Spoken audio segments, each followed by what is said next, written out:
Boa tarde, meus amados irmãos, que a graça e a paz do Senhor Jesus Cristo seja com todos vocês, que Deus continue abençoando vocês, seus familiares e seus amigos. É uma alegria estarmos juntos novamente para meditarmos em mais um assunto do Juntos Cada Manhã. E o nosso assunto de hoje é a origem do pecado. Já que estamos falando por vários dias sobre pecado, então é interessante nós sabermos sobre a origem dele, porque muitos questionam como é que surgiu o pecado. Então é sobre isso que nós queremos ver nesta manhã. A Bíblia diz lá em Isaías, no capítulo 14, nos versos de 12 em diante, diz assim: como caíste do céu, ó estrela da manhã, filha da alva, como foste lançado por terra, tu que prostravas as nações. E tu dizias no teu coração: eu subirei ao céu, acima das estrelas de Deus, exaltarei o meu trono, e no monte da congregação me assentarei, nas extremidades do norte. Subirei acima das alturas das nuvens, e serei semelhante ao Altíssimo. Veja, serei semelhante ao Altíssimo. Contudo, levado serás ao Seol, ao mais profundo do abismo. Meus queridos irmãos, juntamente com este texto, é interessante também nós vermos o texto de 2 Pedro, a segunda carta do apóstolo Pedro, o capítulo 2, o verso 4. Diz assim: Deus não poupou a anjos quando pecaram, mas lançou-os no inferno e os entregou aos abismos da escuridão, reservando-os para juízo. E há muitos outros textos da palavra de Deus. Judas 6, por exemplo, vai dizer também sobre este assunto. Ezequiel também fala sobre isso. Então, meus queridos irmãos, nós gostaríamos de lembrar, amados irmãos e irmãs, lembrar que Deus criou tudo perfeito. Lá em Gênesis 1:31, a palavra de Deus diz assim, que quando Deus termina de criar todas as coisas, ele viu que tudo era bom. Então ele criou tudo bom, ele criou tudo perfeito. Entretanto, ao criar os anjos e o homem, Deus deu-lhes o livre-arbítrio. E Deus criou o anjo de luz, que a rigor a tradução seria o brilhante, não é? O Lúcifer, então, que seria anjo de luz. Deus o criou como anjo de luz, Deus o criou como brilhante, Deus o criou como um ser perfeito, mas ele ficou orgulhoso. Então, devido ao seu orgulho, ele desejou ser semelhante ao Altíssimo, conforme nós lemos.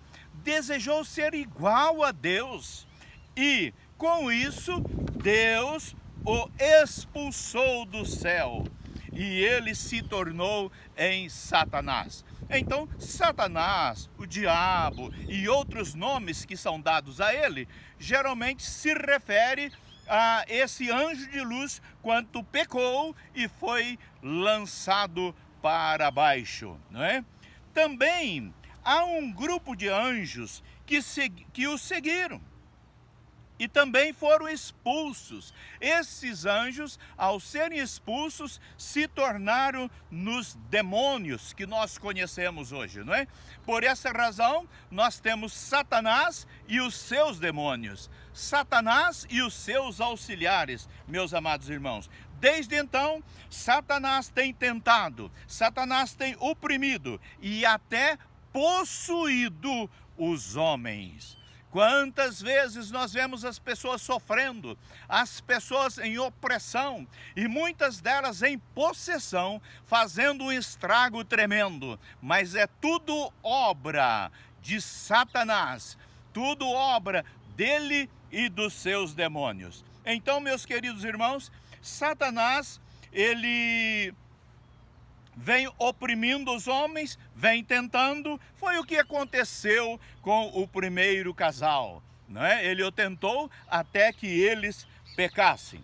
Por isso a Bíblia diz: resisti o diabo e ele fugirá de vós. O apóstolo Tiago, no capítulo 4, no verso 7, ele diz isso: resisti ao diabo e ele fugirá de vós. Queridos, nós concluímos que Deus criou tudo bom e perfeito, mas Satanás pecou e tem prazer em levar o homem a pecar. O pecado tem origem, então, em Satanás. Ele pecou e tem prazer no pecado. Por isso nós não podemos, de modo algum, darmos ouvidos a ele. Nós temos que ficarmos firmes com o Senhor. O mesmo versículo que diz: resisti o diabo e ele fugirá de vós, diz para nos submetermos a Deus. Então nós temos que buscar a presença do Senhor constantemente, fazermos a vontade dele e percebermos se o que estamos fazendo está de acordo com Deus, está em consonância com o coração de Deus, ou se isso é uma rebelião contra Deus, porque o que Satanás faz é nos levar a nos rebelarmos contra Deus, é fazermos tudo aquilo que Deus não concorda, o que é chamado de pecado. Que Deus o abençoe, meu querido. Seja firme, seja constante, seja abundante na obra do Senhor, faça a vontade do Senhor, viva para o Senhor e diga não às tentações, da mesma forma que Jesus Cristo disse quando Satanás o tentou, não é?